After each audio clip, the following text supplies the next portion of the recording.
We're here today with, Antonio Mastranzi. I'm Corey Baker. I'm kind of the media person for Playmaker University. I've been doing some, video work and photo work for them over the past couple of years, and really awesome seeing your program grow. And I think that it's got a lot of potential to, take the nation by storm, so to speak, with an AAU. So I'm really excited for what we got going on at Playmaker. So, you said one of the most important things is choosing the right program. AAU's changed a lot over the years. So when you think back to like when you were participating in AAU basketball growing up, what has really changed from then to now, and what is it like for parents to choose a program now, and what are the things they need to be thinking about? So AAU is so different now. When I was growing up, AAU basketball was for very few kids. It was for like the most talented kids in an area. For example, when I was in high school, I remember our AAU team was like the schools in my conference. It was like the top player from each school in the conference on one team, and that was the only AAU team in the area. There was one. And we would compete in other states, and then we would compete at nationals. AAU used to be like an NCAA tournament. So you would go to your state tournament. I'm from Chicago, so that was the state of Illinois. And if you came in the top three, which they would say gold, silver, or bronze medal, if you medaled, you would advance to the national tournament, which would be in Florida, in Disney. And so you'd have three teams from almost every state meet in Florida, and they would set up a pool play and then like a 64 team bracket, just like the NCAA. Yeah. And you'd have a true national champion. It was like, it's awesome. It was like awesome memories. It's such a cool thing to think about. And it's not that AAU is bad now, it's just completely different. Instead of one team per age group, there's probably 20 in an area now. And so all those other kids used to play Park District basketball. They were more around kids of their level. Cheaper in one area, they're having fun, they're developing their skills, they're getting themselves ready to maybe play AAU the next year. Yeah. That's the biggest difference. There's a lot of other differences too, but I guess that would be the main one. When you played in AAU, do you have any stories of like, I played against this kid and then they became, an NBA player or whatever? Yeah, so one of my teammates was D. Brown, that played at the University of Illinois when they went to the national championship. And then he played for the Utah Jazz. And we were together from 8th grade all the way to 17 and under. And we played against tons of kids that went to the NBA. We played against LeBron. We beat LeBron's team. That's wild. Yeah, LeBron was playing up though, so I'm 1 year older than LeBron. But I played with two kids on my AAU team that both went to the NBA. One played for the Magic and one for the Jazz. And I believe, and this is the reason I started an AAU program, that was the reason I got recruited, was because I was showing that I was playing with Division I players and against Division I players. And that was the platform that kind of got me recruited to play in college. That's the thing that's so interesting. It's like there's players that they're not necessarily the standout, but if they can hold their own in those environments. So it's like some parents might think, oh, if my kid's not scoring 30 points a game or 20 points a game, then he's not going to stand out. But it's like there's a lot of players who are coming off the bench in the best programs in the country and scoring 8 points a game, and like, okay, well then you might get recruited to play D1 because we can see that you can hang and you can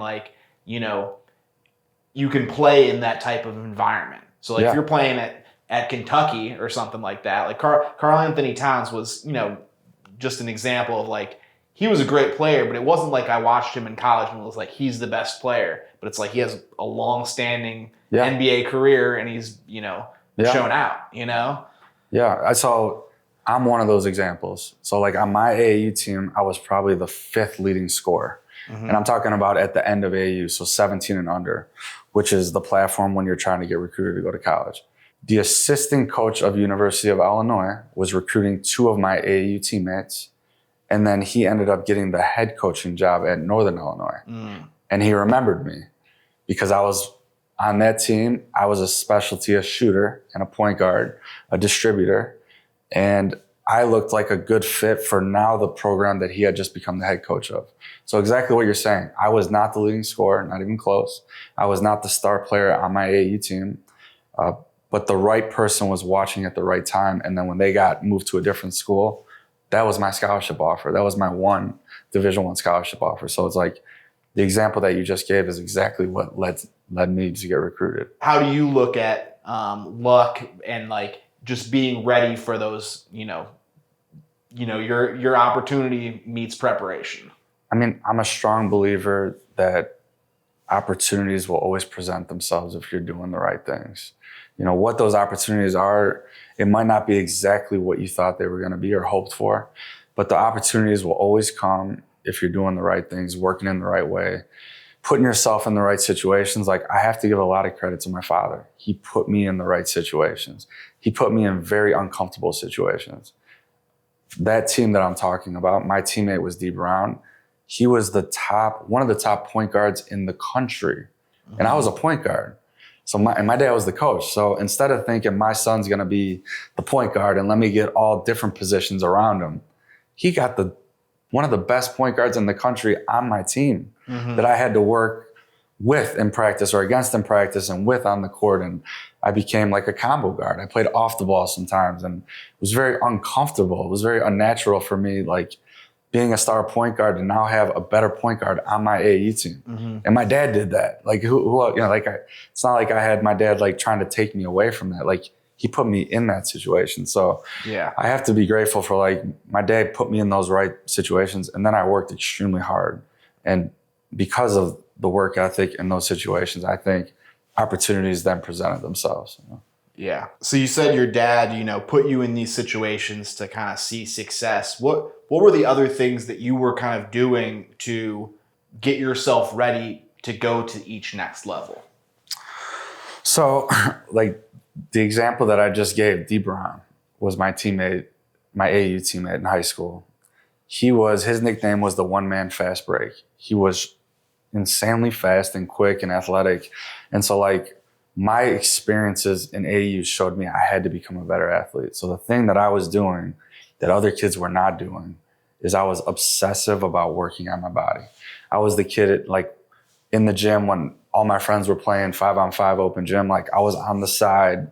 This is the true story, like in a weight vest with these strength shoes on that had these platforms that made me build my calf muscles, and like doing like box jumps onto a table and high knees and jump rope, and like obsessively. I was doing it like every day to the point where my body would be in pain a little bit. And I got to, where I felt like if I didn't do that type of work on one day, I felt guilty the next day. I felt like I cheated because I knew that I needed that. I knew I needed to become a better athlete.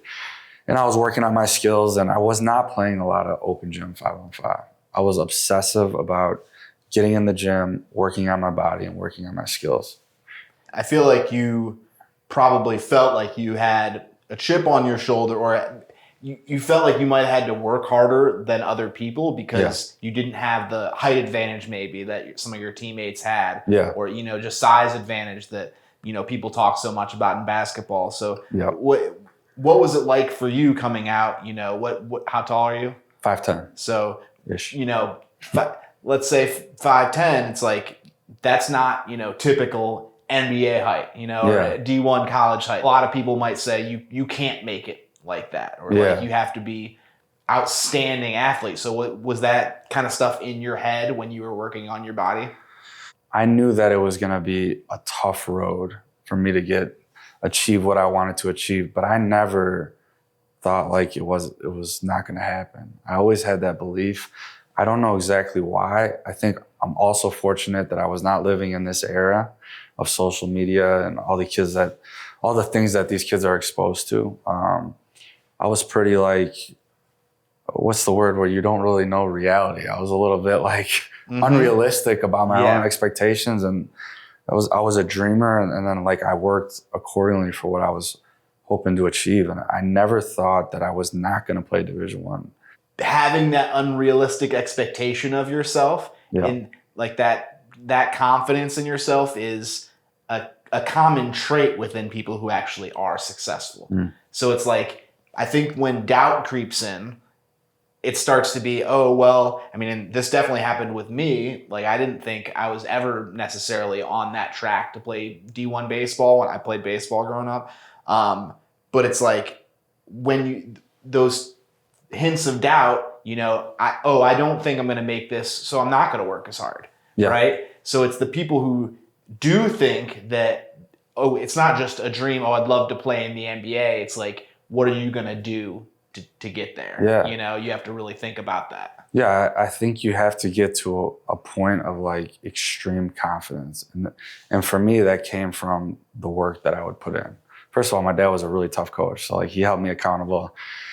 He would drill me in team practices and individually, like in a very tough way, I'll say, but like that was really good for me. And then I became obsessive, like I said, working on my body and working on skills on my own. And that developed a certain confidence in me. I wasn't like cocky on the outside. I was always very quiet, but I gained a confidence through like building my body and my skills the right way.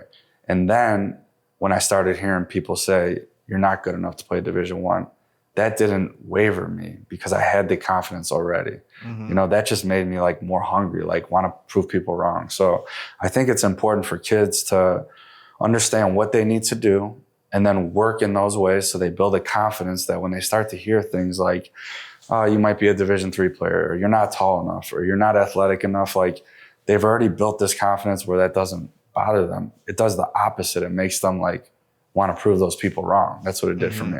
Yeah.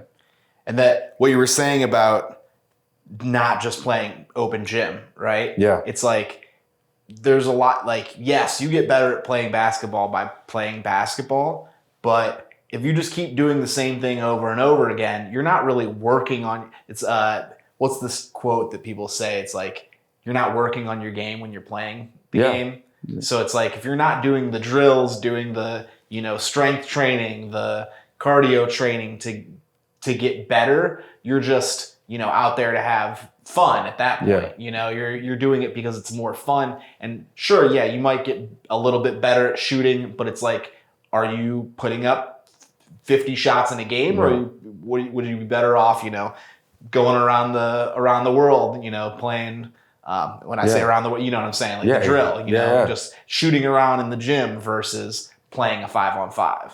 Yeah. So people that say you only get better by playing, it's like, I totally disagree. I totally disagree with it. Cause like my experience was not that. I got better by doing everything but playing. And then as a result of all the work that I put in, when I would play games, I was successful. I think you get better like playing in good games. So like highly competitive, highly intense environments. Just playing a bunch of 5-on-5, I think is the opposite. I think you get bad habits. I think you can get worse by playing too much open gym 5-on-5. So I found that out at a young age. I found it very unproductive when I would go play open gyms.